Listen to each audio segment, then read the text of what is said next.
Então, quando a gente fala em análise corporal, o que que isso quer dizer? O que que é essa análise? Para que que ela funciona? Qual é o objetivo?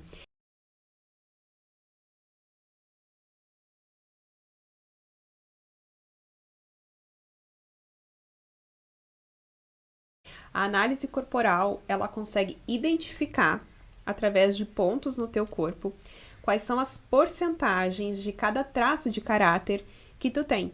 Porque a gente tem 5 traços que todo mundo vai ter. Não importa quem for, vai ter 5 traços.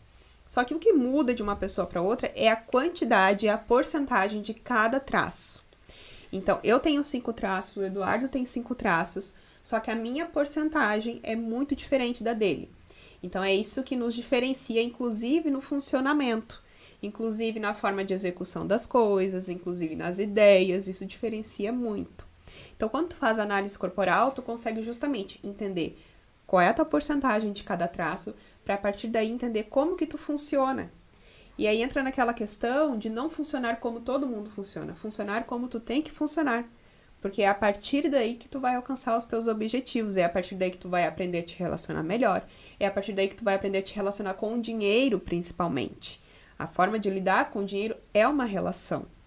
Então, a análise corporal, ela é feita pontuando os traços de caráter da cabeça até os pés, ali a gente vai analisando, vai dando pontuação, e no final tu recebe um gráfico onde tem a porcentagem de cada traço. Quando eu recebo o meu gráfico, eu consigo saber se eu sou muito boa com ideias, por exemplo, ou se eu vou precisar colocar alguém na minha equipe ou parceira de trabalho para me ajudar nessa parte criativa. Um exemplo disso, eu fiz a análise de toda a minha equipe. E o que aconteceu? Eu sou o ponto mais criativo da minha equipe. Se eu saio fora da equipe, o meu grupo ali fica sem criatividade quase. Porém, são muito executores e se comunicam muito bem.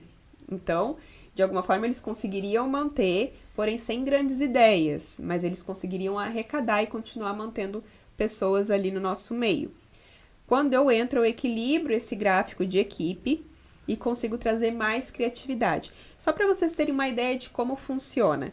Por isso que a gente separou algumas coisas, coisas que precisam de mais execução e precisam ser repetidas várias vezes, não são comigo. O meu gráfico não funciona assim. Mas é com a parceira ali do lado.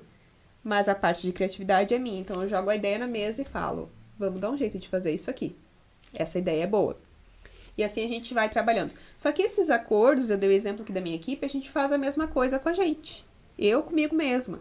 Então eu sei que para que eu possa, por exemplo, suprir uma grande carga de trabalho, trabalhar 8, 10 horas no dia, se for preciso, eu preciso ter algo ali para compensar um outro traço que não gosta de trabalhar muito. Que é o traço oral, que gosta mais do conforto, que gosta mais, né, do contato, de ficar ali naquela coisa mais afetuosa. E ele não tá ali para trabalhar, né, forte. Então, o que eu preciso dar para esse traço? Eu preciso compensar por, né, 10 horas de trabalho, eu preciso equilibrar ele, porque senão ele vai entrar na dor. E quando eu digo entrar na dor, significa que ele vai bater o pé e ele vai atrapalhar uma série de coisas que eu preciso ali na minha vida. Inclusive coisas relacionadas à parte financeira.